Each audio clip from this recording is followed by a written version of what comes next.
käteen, niin se on aina auki. Ei oo ikään kiinni. Laitetaan näin. Eikä mitenkään näin. Laitetaan aina piipua alaspäin ja ilman panoksia.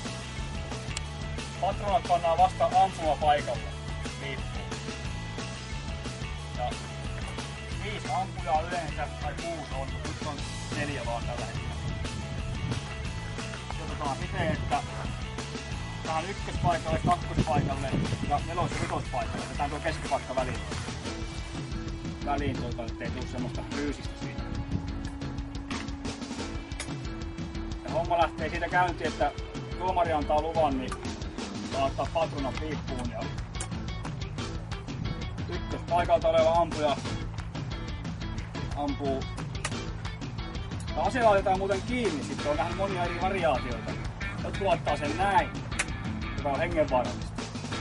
Se räjähtää tuosta, niin se on henki pois. Ase nostetaan kiinni näin. Piippu aina eteenpäin. Ja ampumaan suuntaan, ei mihinkään sivulle päin.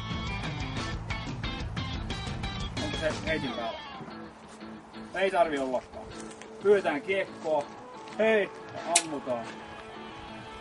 Ja näissä ratapyssyissä on ejektorit, jotka heittää tän pylsyn pois. Niin pannaan haudan tuosta vähän auki ja käsi tähän eteen.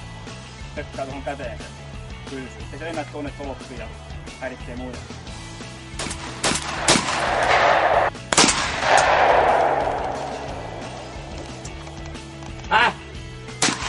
Nolla.